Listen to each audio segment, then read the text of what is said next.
T'as passé du temps à créer un post, une vidéo, un carrousel. Tu le publies et là, le néant. Pas de like, pas de commentaire, pas de reach, pas de clic, rien. Et là, tu te dis quoi? Tu te dis, bon, bah, l'algorithme me déteste en fait. Ou alors, tu te dis même que t'es pas fait pour ça, alors que pas du tout. Le problème ne vient ni de toi, ni de l'algorithme. Souvent, le souci, il est ailleurs. Et la bonne nouvelle, c'est que ce souci est corrigeable. Salut, moi, c'est Alma, content stratégiste de l'agence Cadeau, l'agence qui transforme les actions virtuelles en résultats réels. Dans cette vidéo, je vais t'expliquer pourquoi ton contenu ne performe pas et comment l'améliorer dès aujourd'hui en 3 étapes très simples. La première, c'est l'accroche. La deuxième, la valeur. Et la troisième, le call to action. Commençons par le nerf de la guerre, l'accroche. C'est simple. Si ton accroche ne capte pas l'attention, personne ne lira ton contenu. Peu importe que ce que tu dis soit brillant, si tu ne catches pas les 3 premières secondes, c'est fini. Et là, beaucoup de posts démarrent comme ça. Petit post du matin, j'avais envie de vous partager une petite réflexion. Aujourd'hui, j'ai envie de parler de... Ou alors, cher réseau, la semaine dernière, je vous parlais de. Là, en fait, c'est swipe immédiat. Personne ne reste. Une bonne accroche, c'est la poignée de porte. Si elle est bancale, personne n'entre. Ce qu'il te faut, c'est une accroche qui pose un problème clair, qui intrigue ou provoque une réaction, ou qui crée un besoin de lire la suite. Je vais te donner des exemples. Ton contenu ne marche pas, voilà pourquoi. Ou alors, j'ai supprimé ce post après 5 minutes, voilà ce que j'en ai appris. Un autre exemple, tu penses que tu postes trop, en vrai, tu postes mal. L'idée, c'est pas de faire du sensationnel, c'est de faire une promesse claire. Si tu continues à lire, tu vas apprendre un truc. C'est ce qu'il faut que la personne retienne. Un tips de professionnel,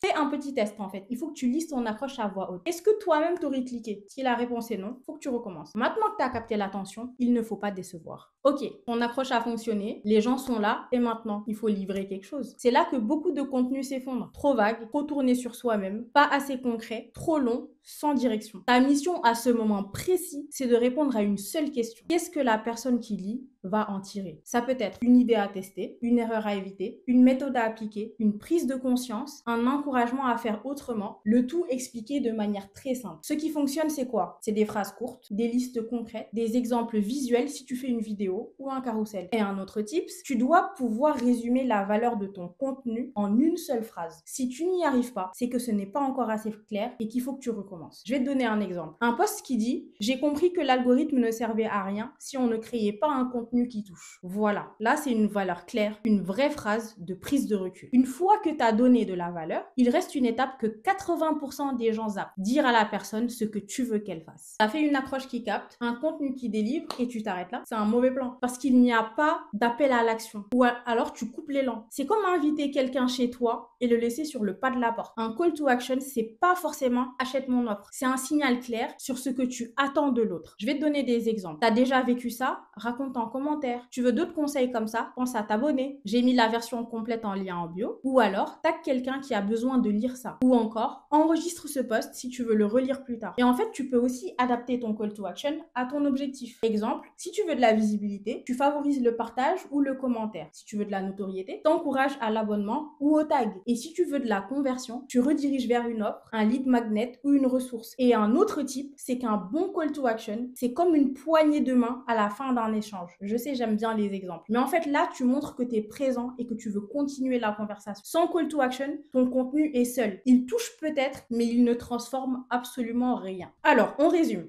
Si ton contenu ne performe pas, ce n'est pas parce qu'il est nul. C'est juste parce qu'il n'est pas structuré pour performer. Alors, la recette, c'est quoi? C'est une approche qui arrête le scroll, une valeur claire qui aide ou qui touche, un appel à l'action qui guide, et ça, c'est à la portée de tout le monde. T'as pas besoin d'être une machine ou un copywriter senior. À l'agence Cadeau, c'est ce qu'on construit tous les jours avec nos clients. Des contenus utiles, incarnés, qui résonnent et qui convertissent. Pas pour buzzer, mais pour bâtir quelque chose. Alors, si ce genre de contenu t'aide, pense à t'abonner et dis-moi en commentaire, toi, c'est quoi ton plus gros blocage quand tu postes? Je suis curieuse de te lire et je te répondrai, comme toujours. À la semaine prochaine!